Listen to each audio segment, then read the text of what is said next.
IPL అంటేనే ఒక excitement, CSK అంటేనే ఒక ఎమోషన్. కానీ ఇప్పుడు ఫ్యాన్స్కి బిగ్గెస్ట్ షాక్ తగిలింది. ధోని 2 వారాల పాటు ఐపీఎల్ని మిస్ కాబోతున్నాడు. లేటెస్ట్ అప్డేట్స్ ప్రకారం ఎంఎస్ ధోనికి కాల్ఫ్ ఇంజురీ వల్ల, అంటే కాలి గాయం వల్ల ఐపీఎల్ 2026 ఫస్ట్ 2 వీక్స్ని మిస్ అవుతున్నాడు. ఇక ఓపెనింగ్ మ్యాచెస్లో మన ఎంఎస్ ధోని ఉండడు. 2 వారాల పాటు తను కనిపించడు. చెపక్ స్టేడియంలో 2 వారాల పాటు తలా ఎంట్రీ ఉండదు. ఫ్యాన్స్కి ఇది చాలా నిరాశపరిచే వార్త. చెపక్ స్టేడియంలో ధోని ఎంట్రీ లేకుంటే అసలు మ్యాచ్ చూడలేం కదా మనం. చెపక్ స్టేడియంలో ధోని నడుచుకుంటూ వస్తున్నప్పుడు మనం చేసే సందడి అంతా ఇంత కాదు. ధోని 2 వారాల పాటు మ్యాచ్ ఆడడం అంటే సిఎస్కేని కూడా అసలు మనం చూడలేం. ధోని లేకుండా చాలా కష్టంగా ఉంటుంది సిఎస్కేని చూడడం. ధోని అంటే కేవలం ప్లేయర్ మాత్రమే కాదు, లాస్ట్ ఓవర్లో మ్యాచ్ని మొత్తం మలుపు తిప్పగలడు. ధోనిని బెస్ట్ ఫినిషర్ అని ఎందుకంటారో మనందరికీ తెలిసిందే. ప్రెషర్లో కూడా చాలా కూల్ డిసిషన్స్ని తీసుకోగలుగుతాడు. క్రౌడ్కి గూస్ బంప్స్ వస్తుంది జస్ట్ ధోని అలా నడుచుకుంటూ వస్తుంటే గ్రౌండ్లో.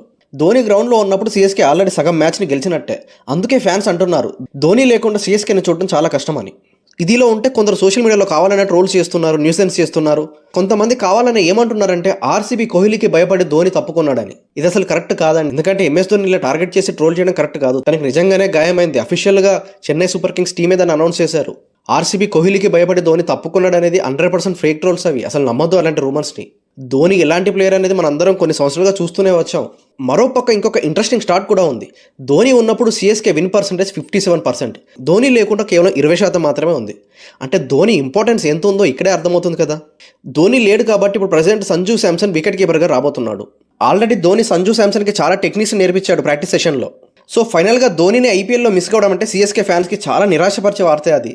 కానీ సిఎస్కేకి గుడ్ న్యూస్ ఏంటంటే ఇది పర్మనెంట్ కాదు. 2 వారాల్లో ధోని మళ్ళీ తిరిగి వస్తాడు. తలా ఈజ్ ఆల్వేస్ కమ్బ్యాక్ కింగ్.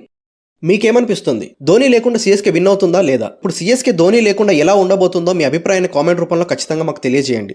మనం ధోని తొందరగా కోలుకొని మ్యాచ్కి తిరిగి రావాలని కోరుకుందాం. Thank you for watching.